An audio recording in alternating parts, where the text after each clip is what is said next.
대한민국 출입국 관리법 제10조에 따르면 외국인으로서 한국에 입국하고자 하는 이들은 대통령령이 정하는 체류 자격을 지녀야 합니다. 영주권을 지니지 않은 외국인은 그의 국가가 한국과 비자 면제 협정을 체결하지 않은 이상 일정 기간 머무를 수 있는 비자를 갖고 있어야 하는 것인데요.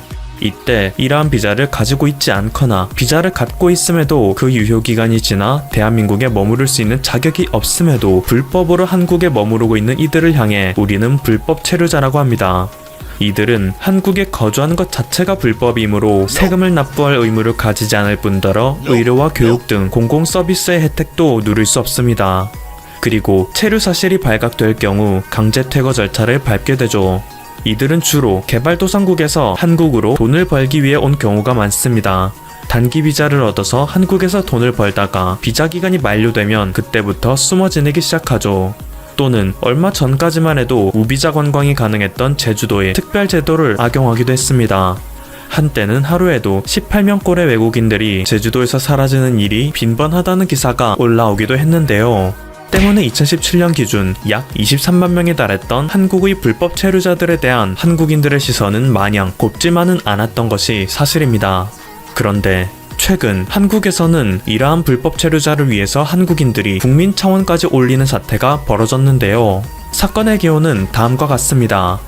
지난 3월 23일 여느 때와 다름없이 지친 몸을 이끌고 집으로 돌아가던 카자흐스탄인 알리 씨는 자신이 거주하고 있는 3층 원룸 건물에 화재가 난 것을 발견하였습니다. 이에 그는 건물 안으로 뛰어들었고 사람들에게 불이 난 사실을 알리기 위해 큰 소리로 불이야, 불이야를 외쳤죠. 하지만 아무런 반응이 없자 그는 온 집을 돌아다니며 방문을 두들기기 시작했습니다. 그리고 이 소리를 들은 10여 명의 입주민들은 모두 집 밖으로 나와 대피할 수 있었죠. 그런데 한 여성이 거주하는 2층 집에서는 인기척이 느껴지긴 하지만 막상 문을 열고 나오는 사람은 없었는데요. 이것을 알아챈 알리 씨는 그녀를 구하기 위해 건물 외벽에 설치된 가스 배관과 TV선을 타고 올라가 2층 집 창문으로 진입했습니다. 하지만 집안은 이미 온통 연기로 자욱했고 여기저기서 번지고 있는 불길로 인해 그는 정신이 아득해지는 것을 느끼기 시작했죠.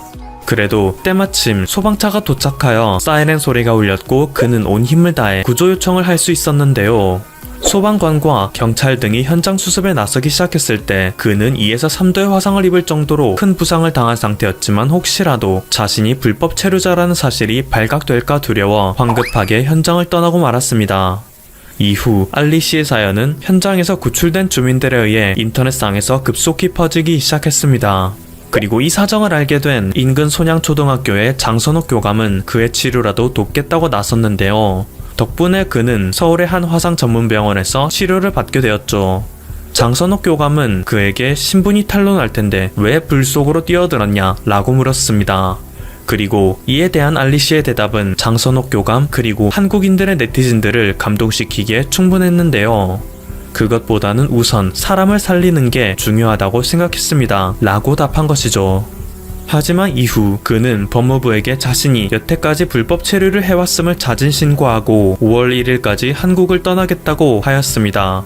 여러 명의 생명을 살렸지만 부상당한 처지에서 언제까지나 숨어 지낼 수 없었던 그에게는 아쉽지만 한국을 떠날 수밖에 없는 씁쓸한 처지였던 셈인데요. 이 소식을 접한 LG에서는 그에게 LG 의인상을 수여하며 그의 선행을 세상에 알리기 시작했습니다. 또한 이 소식을 접한 국내 네티즌들은 청와대 국민청원에 알리 씨에게 영주권을 주세요 라는 청원을 올렸죠. 현재 가장 많은 인원이 참여한 청원은 25일 기준 24,000명을 돌파할 정도입니다. 대한민국 출입국 관리법 시행령 제12조의 2에 따르면 한국의 사회에 기여한 정도로 고려하여 특정 외국인에 대한 비자 발급의 요건을 완화 또는 면제할 수 있다는 근거 조항이 있습니다. 실제로 2017년 2월 스리랑카 국적의 니말 씨는 이번 사건과 유사하게 불길 속에 쓰러져 있던 할머니를 구한 의행을 인정받아 법무부로부터 영주권을 부여받은 적이 있는데요. 법에서도 이미 근거조항이 마련되어 있으며 전례도 있으니 알리 씨 역시 한국에서 합법적으로 거주할 수 있는 영주권을 부여받아야 한다는 목소리가 커지기 시작했죠. 그리고 결국 지난 24일 법무부에서 밝힌 바에 따르면 알리 씨에게 G-1의 비자가 발급되었다고 합니다. 우선 6개월 동안 체류할 수 있는 길이 열린 것인데요. 기간 내에 화상 치료가 마무리되지 않으면 추가 연장도 가능하다고 합니다. 게다가 앞선 이말씨의 경우와 마찬가지로 보건복지부에 의해 의상자로 지정이 된다면 그는 법무부에게 영주권을 신청할 수 있는 자격이 생겨 비로소 한국에 영구히 거주할 수 있게 된다고 하는데요. 지금은 한국의 보건복지부가 굉장히 바쁜 시기이기에 곧바로 의상자로 지정하지는 못하였지만 현 시점에서는 그의 화상치료가 가장 시급한 문제이기에 법무부에서는 이례적으로 6개월 동안의 비자를 최우선적으로 발급해준 것이죠.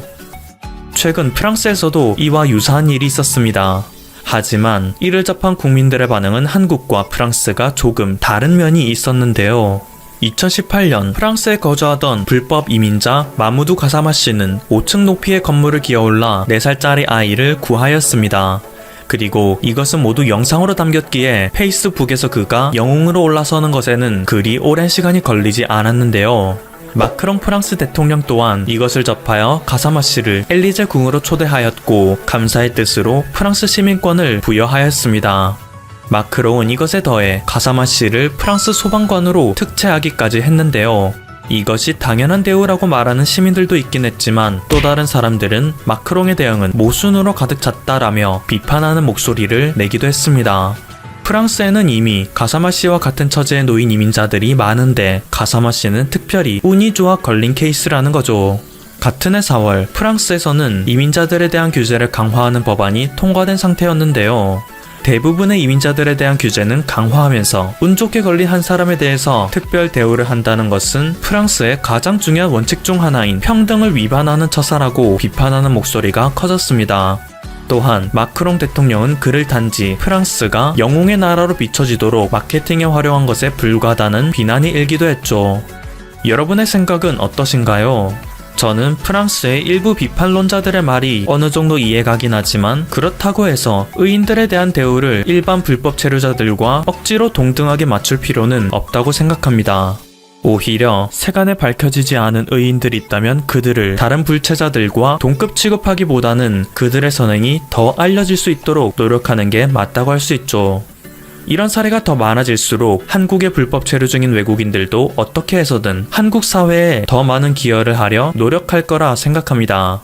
너무나도 바쁜 시기이지만 보건복지부에서도 이번 선행의 주인공인 알리 씨를 꼭 의상자로 지정하여 그가 한국의 영주권을 획득할 수 있게 되길 바랍니다.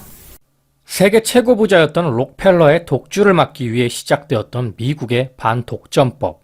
여러분들은 독점이 나쁘다고 생각하나요? 지금도 독점은 끝나지 않고 우리 주변에서 일어나고 있습니다. 세상을 지배하기 위한 그들만의 전략, 독점 시장은 어떻게 만들어지는 걸까요?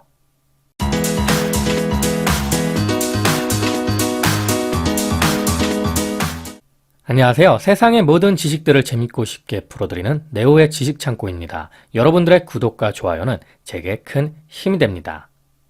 지금으로 따지면 사실 빌 게이츠 형님도 잽이 안 될 만큼 부자였던 석유왕 록펠러, 포드의 T모델이 나오고 자동차 시대를 열며 석유는 그야말로 엄청난 돈벌이가 되었는데요. 록펠러는 일찍이 그런 세상을 예상하며 석유 시장을 독점화했습니다. 남들이 석유 개발에 열을 올릴 때 록펠러는 다르게 생각했는데요. 바로 유통시장을 독점화해서 석유 생산자들을 모조리 굴복시키는 전략이었습니다. 이 계획에서 가장 중요했던 것이 바로 자금과 물류였습니다. 록펠러는 자금줄인 은행에 더해 철도왕 밴더빌트에 미국 전역에 뻗은 물류망을 리베이트를 통해 선점해버렸습니다. 그는 밴더빌트에게 이렇게 말했죠. 나에게 운임을 71% 할인해 주시오. 그러면 다른 정유업자보다 훨씬 많은 양, 매일 유조차 60개 분량의 운송을 계약하겠소. 세계 최초의 차별적 운임 계약이자 리베이트 계약이었는지도 모릅니다. 우리에게 리베이트는 좀 부정적인 단어지만 이런 역사로 시작된 거죠.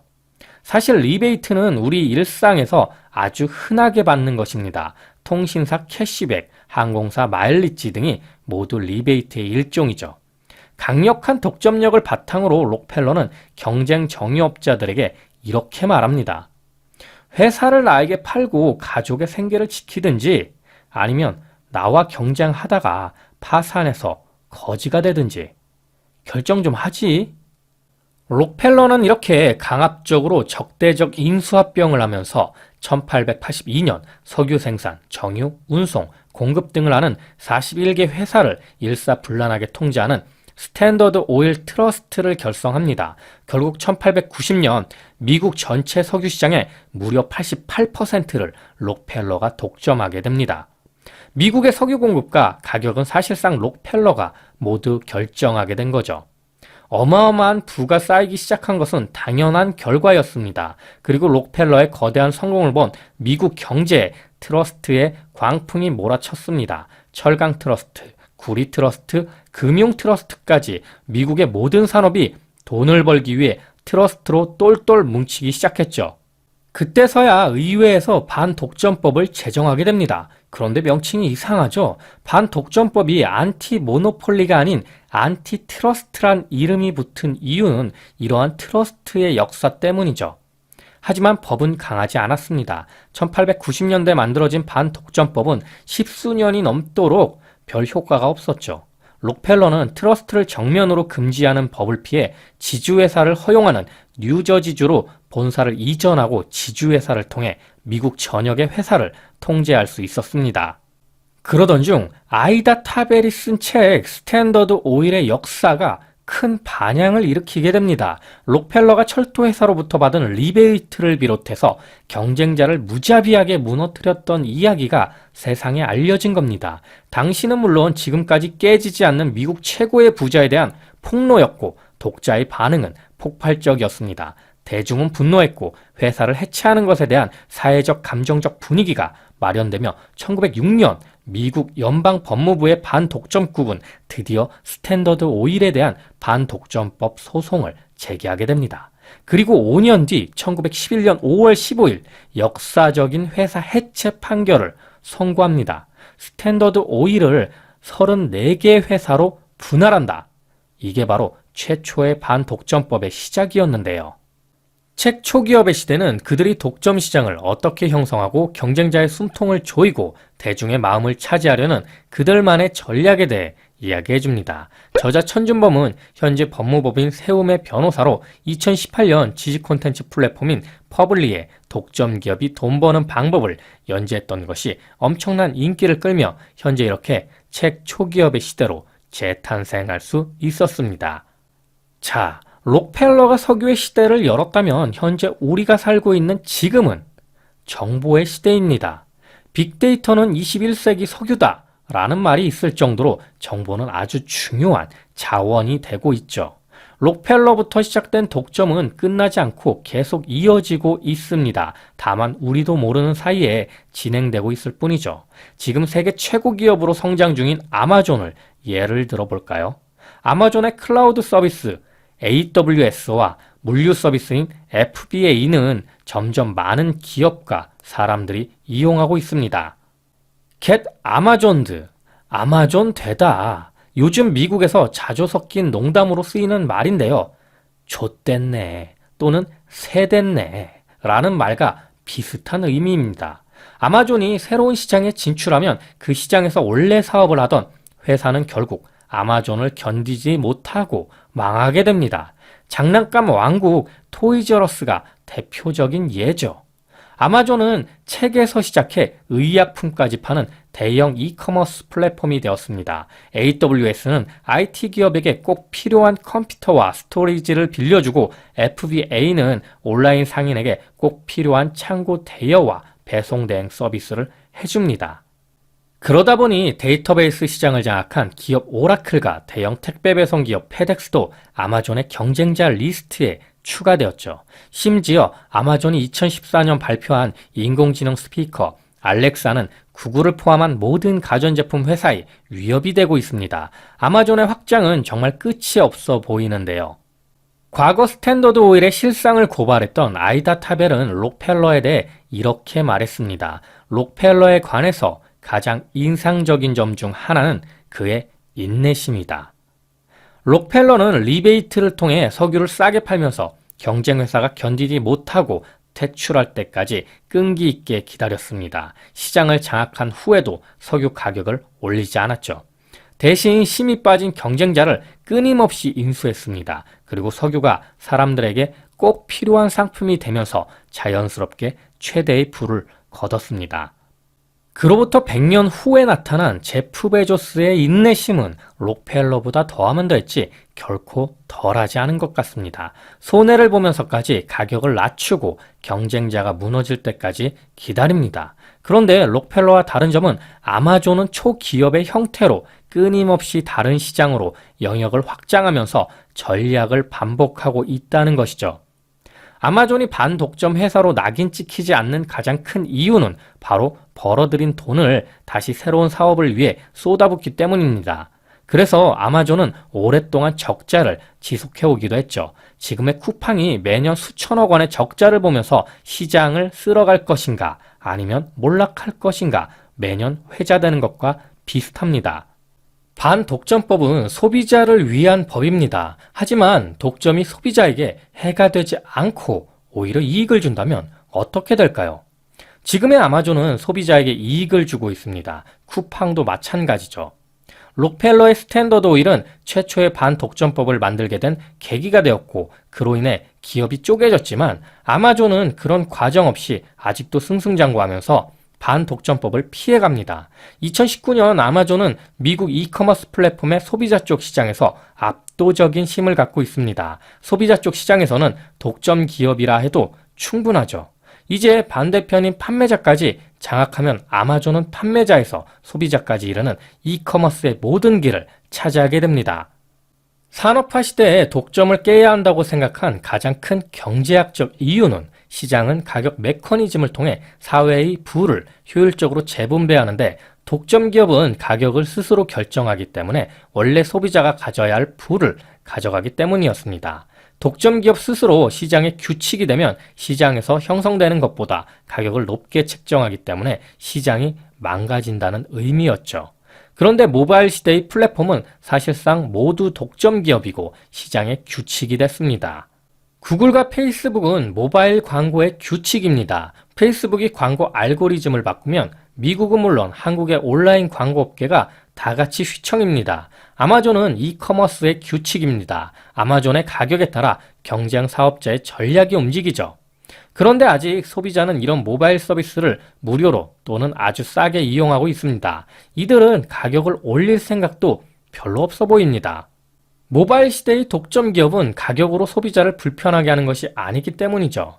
페이스북의 개인정보 유출 사건을 보면 독점을 바라보는 산업화 시대의 논리가 조금은 바뀌어야 할 것 같습니다. 모바일 시대의 독점 기업은 단순히 돈을 많이 버는 가격 결정자를 넘어 사회적인 가치를 좌우하는 권력이 되어가고 있습니다.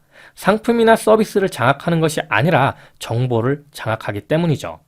구글은 문자나 사진 검색뿐만 아니라 사실상 유튜브를 통해 동영상까지 독점하고 있습니다. 페이스북은 좋아요를 통해 가장 민감한 사람들의 속마음에 관한 정보, 무엇을 좋아하고 무엇을 싫어하는지에 관한 내밀한 정보를 혼자 갖고 있죠. 아마존은 별점과 후기로 대표되는 사람들이 돈을 쓰는 심리와 선호에 관한 정보를 압도적으로 많이 갖고 있습니다. 과연 이러한 정보는 원래 누구의 것이고 누가 이용할 수 있는 것일까요? 정보와 데이터의 가치는 하늘을 찌를 듯 치솟고 있습니다. 인공지능 시대가 다가오고 있으며 빅데이터에 엄청난 양의 정보가 없다면 인공지능을 발전시킬 수는 없을 겁니다. 인공지능은 사람이 가르쳐주는 것만 배우는 것이 아니라 데이터를 통해 스스로 배워 수준을 높이기 때문이죠. 이제 인공지능을 이용하지 않으면 어떤 서비스를 출시할 수 없는 시대가 올지도 모릅니다. 이런 상황에서 데이터는 단지 서비스의 우열이 아니라 생존 그 자체를 결정하는 요소가 될 겁니다. 그 중요한 데이터는 지금 현재 거대 IT 플랫폼에 집중돼 있죠. 아마존이 현재 이익을 내고 있는 영역을 보면 더 명확해집니다. 이커머스에서는 거의 본전치기죠. 하지만 AWS를 보세요. 이게 현재 아마존의 대부분의 이익을 차지하고 있습니다. AWS는 단순히 대여의 개념이 아닙니다. 바로 빅데이터를 담아두는 그릇과도 같죠. 많은 기업들이 아마존의 클라우드 서비스인 AWS를 이용할수록 자신의 팔다리를 맡겨놓은 것과 마찬가지입니다. 한마디로 자신의 패를 다 보여주는 격이죠. 결국 앞으로의 독점은 바로 빅데이터를 누가 많이 가져가느냐에 달려 있습니다.